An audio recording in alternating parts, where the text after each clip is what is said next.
गोपाल भट्ट गोस्वामी जी का चिंतन कहां गया?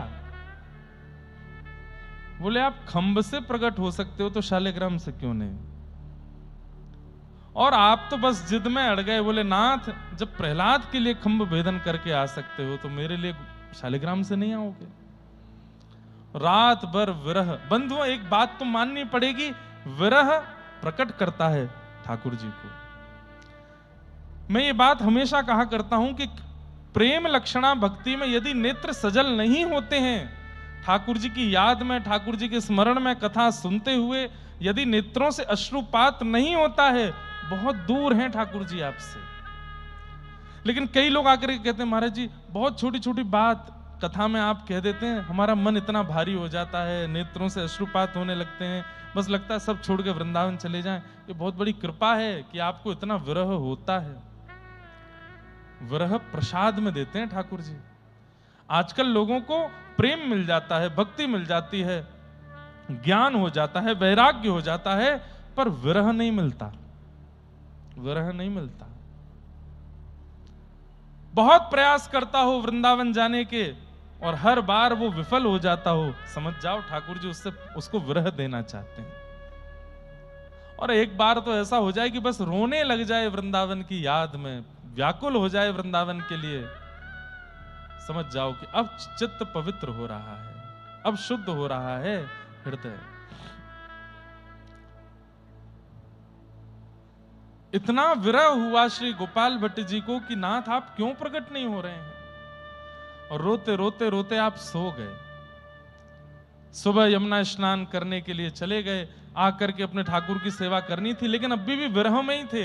यमुना स्नान करते हुए भी रो रहे हैं, वापस आते हुए भी रुदन कर रहे हैं कि मेरे ठाकुर जी शालिग्राम ही क्यों हैं, क्यों इनके आंख नाक मुख क्यों नहीं है? आपने दीप प्रज्वलित करके जैसे ठाकुर जी की मंगला के लिए शालिग्राम भगवान के सन्मुख बैठे तो क्या पाते हैं कि वहां तो शालिग्राम जी के सिंहासन पर एक कपड़ा ऐसे उठा हुआ है, जो रात्रि में चद्दर सी उड़ाई थी ठाकुर जी को, वो उठी हुई है, मतलब ऐसे खड़ी पर किसी ने डाल दिया हो। आपने पहले विचार किया कि कोई सर्प आदि तो नहीं आ गया है? तो क्या है? और जैसे ही कपाट खुले हैं, मानो उस पर्दे को हटाया है, उस आवरण को हटाया है। श्री राधा रमण लाल की। ऐसे सुंदर ठाकुर जी के मधुर चरणार विंद हैं। उसके बाद ऊपर देखा तो ऐसे सुंदर घुटने हैं, ऐसी सुंदर जंगा है। आहा, उधर देख करके तो गोपाल भट्ट गोस्वामी जी अति आनंदित हो गए। वक्ष का दर्शन करके तो मानो हृदय पर आलिंगन करने की इच्छा होने लगी। ऐसे गदमदरा से ठाकुर जी की भुजाओं को देख करके तो नेत्र सजल होने लगे। और जैसे ही मुखमंडल का दर्शन किया, श्री गोपाल भट्ट गोस्वामी जी तो वारे वारे जा रहे हैं। लेकिन तभी आपने मन को समझाया, अरे किसके ठाकुर जी हैं, पता नहीं किसके हैं, मेरे शालिग्राम प्रभु कहाँ हैं? आप उनको ढूंढने लगे और जैसे ही नहीं मिले तो आपने उन ठाकुर जी को जब उठाया, हाथ उठाने के लिए जैसे ही पीछे गए तो पीछे कमर के पास ही श्री शालिग्राम भगवान, उन्हीं में से श्री राधा रमन लाल प्रकट हो गए। और प्रकट होकर के श्री गोपाल भट्ट गोस्वामी जी को सुख प्रदान किया। ऐसे वृंदावन के प्राण धन, अति प्यारे, अति सुंदर। कथा आती है कि गोपाल भट्ट गोस्वामी जी रोज गोविंद देव, गोपीनाथ और मदन मोहन जी दर्शन करते थे। और आपके मन में भाव आता था कि ऐसे ठाकुर मेरे हों, ऐसे ठाकुर मेरे हों, गोविंद देव जी जैसे नेत्र हों और गोपीनाथ जी जैसी कमर हो, मदन मोहन जी जैसे चरणारविंद हों। और वही हुआ।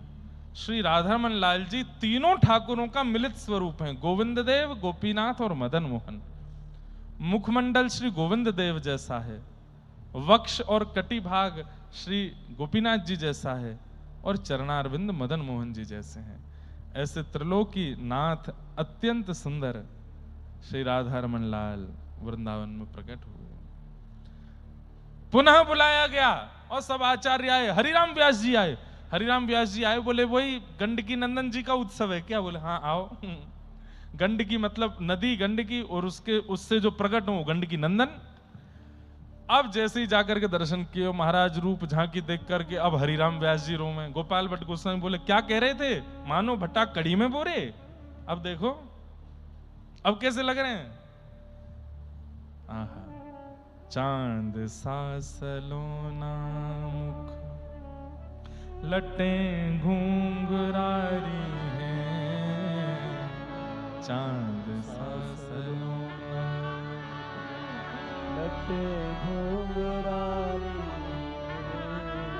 भोए हैं कटीली आंखें, तिरछी कटारे हैं, भोए हैं कटीली आंखें, तिरछी कटारे, हो या को चंदन सो महके बदन, हो मेरा या पे अटक गया मन, हो मेरा या पे अटक गया। राधा रमण मेरो, राधा रमण रे,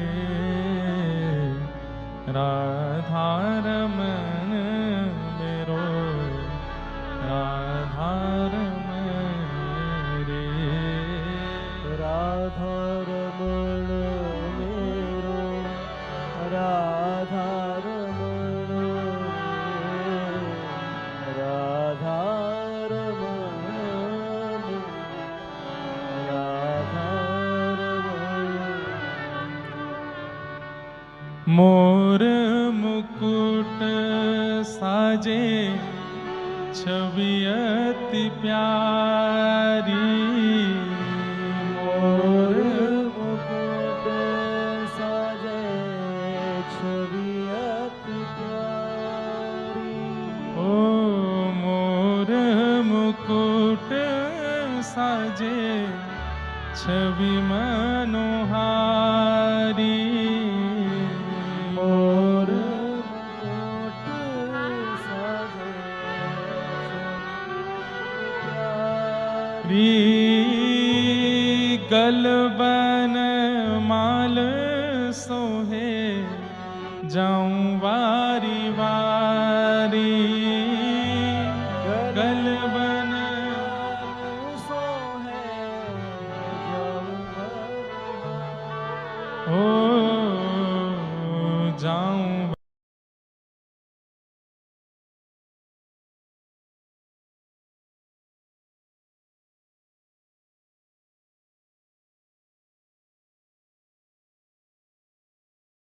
यशोदा दुलारी, ओ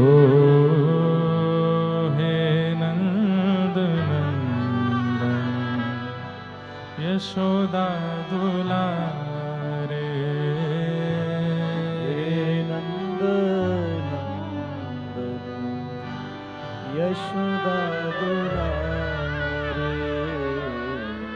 राधा रमण राधा रमण, वृंदावन वारे, राधा रमण राधा रमण, वृंदावन वारे, ओ वृंदावन वारे प्यारे रमण बिहारी, मोटे मोटे नैन आकी तेरे छिकटारे, वृंदावन वारे मेरे रमण।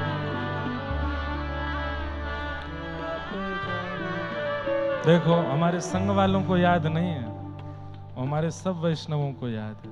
ले अरे राधा रमन जी और गिरधर लाल जी एक संग है। अब आपको तो नहीं दिखेंगे, दो भुजा से राधा रमन जी और दो भुजा से गिरधर लाल हैं। वाह, महाराज जी को दर्शन कराओ। लाला महाराज जी जहां विराज रहे हो इनके दर्शन करा के ले, बहुत सुंदर,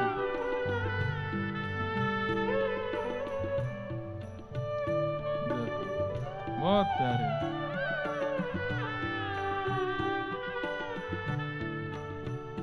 ओ वृंदावन वारे प्यारे रमण बिहारी, मोटे मोटे नैन आखी तेरे छिकटारे, वृंदावन वारे।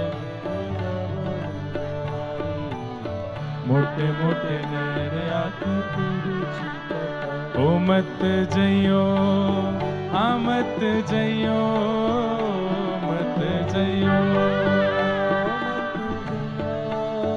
ओ मत जइयो हाँ मत जइयो मत जइयो जादू करे गो बिहारी वृंदावन वारे प्यारे रमण बिहारी मोटे मोटे नैन आंखी तिरछी कटार वृंदावन वारे प्यारे रमण बिहारी मोटे मोटे नैन आंखी तिरछी। और बंधुओं इस पद की जो अंतिम पंक्ति है ना वो लाल जी के भाव हैं। श्री गिरधर लाल जी भी बहुत प्रेम करते हैं राधा रमन जी से और प्रतीक्षा कर रहे हैं कि किसी दिन श्री राधा रमन लाल जी और गिरधर लाल जी का मिलन होगा, दोनों एक साथ मिलेंगे, एक साथ झूमेंगे।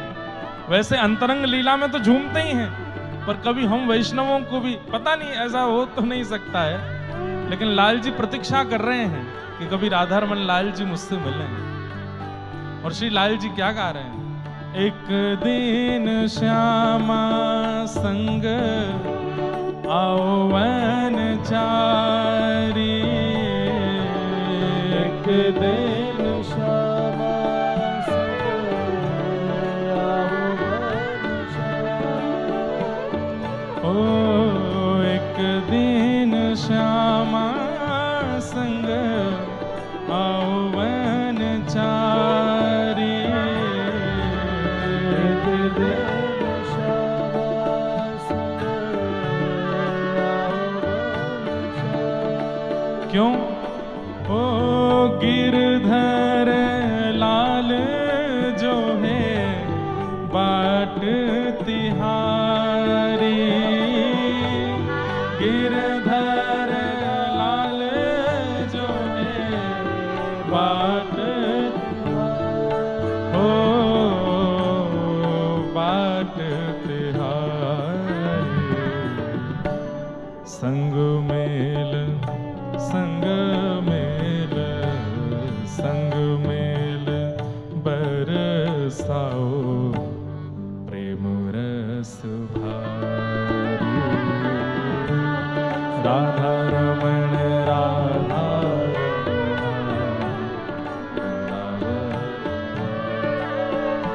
ओ राधा रमण राधा रमणा वृंदावन वारे।